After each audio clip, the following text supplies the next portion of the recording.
The History of Belgium from 1789 to 1914, the period dubbed the Long 19th Century by the historian Eric Hobsbawm, includes the end of Austrian rule and periods of French and Dutch occupation of the region, leading to the creation of the first independent Belgian state in 1830. In the years leading up to 1789, the territory today known as Belgium was divided into two states, called the Austrian Netherlands and Prince-Bishopric of Liège, both of which were part of the Holy Roman Empire. In the aftermath of the French Revolution, both states experienced revolutions in 1789 in which the old order was overthrown and new states created. These revolutions were condemned by the Holy Roman Empire and were crushed by 1792.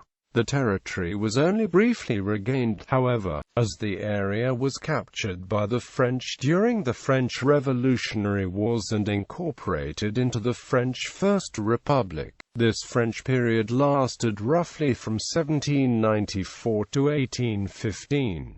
In the aftermath of Napoleon's final defeat in 1815, the Congress of Vienna added the territory of Belgium to the Netherlands, and until 1830, Belgium was part of the United Kingdom of the Netherlands. In 1830, the Belgian provinces of the Netherlands revolted in the Belgian Revolution and declared their independence. Despite widespread international support for Belgian independence, fighting between Belgium and the Netherlands continued under the rule of King Leopold I.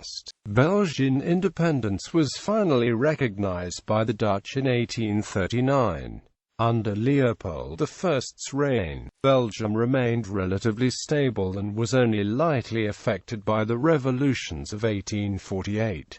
On his death in 1865, his son Leopold II was inaugurated as king. Leopold II's reign was dominated by the rise of the Socialist Party and calls for reform to the voting system and military as well as the schools. War between liberal and Catholic political factions. Although Belgian independence was briefly threatened during the Franco-Prussian War, under Leopold II's reign the country reached an unprecedented level of industrialization and prosperity, becoming the second most industrialized state in the world after Great Britain. The period was also marked by the creation of a personal colony by Leopold II, the Congo Free State. The subsequent international outcry over human rights abuses forced the Belgian state to annex the region in 1908, forming the Belgian Congo. In 1909, after his father's death, Albert I began his reign, which lasted until 1934.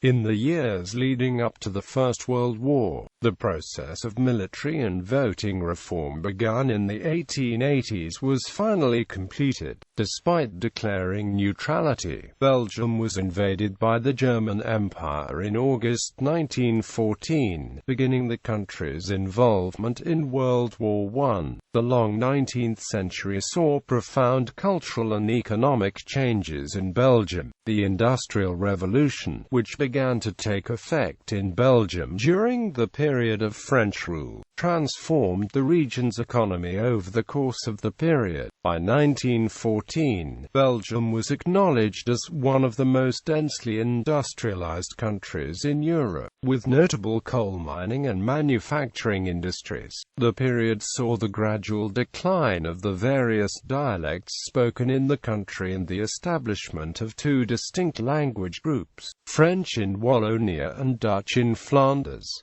French, traditionally spoken by the elite, was given legal predominance across the country. During the 19th century, both linguistic groups witnessed a cultural resurgence and developed separate traditions in literature and culture. By the end of the period, the Flemish movement, seeking legal equality for Dutch language and even regional independence, had emerged in Flanders, and a similar movement developed in Wallonia.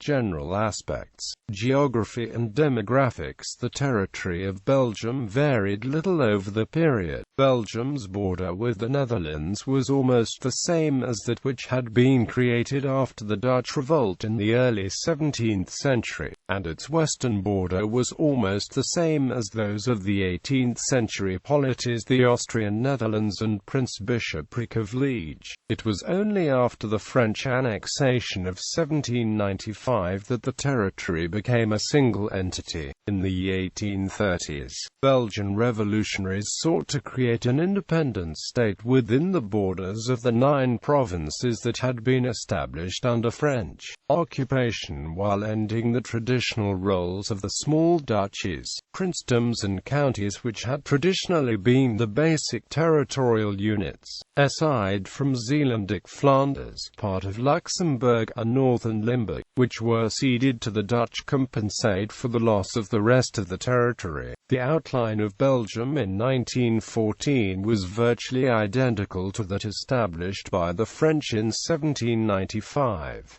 The 3 ceded territories had a total of 300,000 inhabitants at the time. The northern half of Belgium, which would come to be known as Flanders, was a largely agricultural area containing the important port of Antwerp, the city of Ghent and the capital, Brussels. In the southern half, which would come to be known as Wallonia, a number of smaller towns and cities along the valley of the Sambre and Meuse rivers. The Sion Industrial became the focus of industrialization. In the west of the valley, around Charleroi, was the Pays Noir, which held significant coal deposits. In southeast Belgium, along the border with Luxembourg and Prussia, was the heavily forested and agricultural region known as the Ardennes. In 1784, Belgium's population was 2.6 million, with just 25% living in cities. During the 19th century, the population both expanded and urbanized.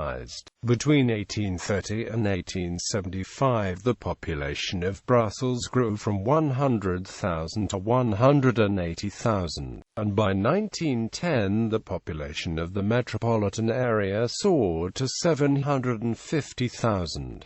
The population of Belgium was almost universally Roman Catholic, though free-thinking movements like Freemasonry were also popular among intellectuals and the urban middle classes. Throughout the long 19th century, as a common destination for political refugees, Belgium was home to important émigré communities, particularly in Brussels. From 1871, many of the Paris communards fled to Brussels, where they received political asylum. The far-right politician General Georges Boulanchot arrived in 1889. Other notable exiles living in Belgium included the writer Victor Hugo and the theorist Karl Marx. Language. While in control of Belgium, France and the Netherlands each tried to force assimilation of the national languages, but in neither case did the rule last long enough for the language to become fully entrenched across the region or for local dialects to be displaced. In 1846, 57% of Belgians spoke dialects of Dutch or Flemish as the primary language, while 42% spoke dialects of French, such as Walloon, Picard or Gourmet. Under 1% of the population spoke German. Across the country, the aristocracy and middle classes spoke French, often as a second language, and French was the language of the legal system and government. There was a huge variation in accents, spelling and grammar across the country, particularly in Flanders, where regional dialects were almost incomprehensible to those from other regions. In Brussels, situated in a predominantly Dutch-speaking area, 38% spoke French in 1842, while 61% spoke Dutch. Many residents spoke dialects such as Marls instead of the standard languages. By the end of the period, social change and internal immigration from Wallonia contributed to the growing importance of French in Brussels.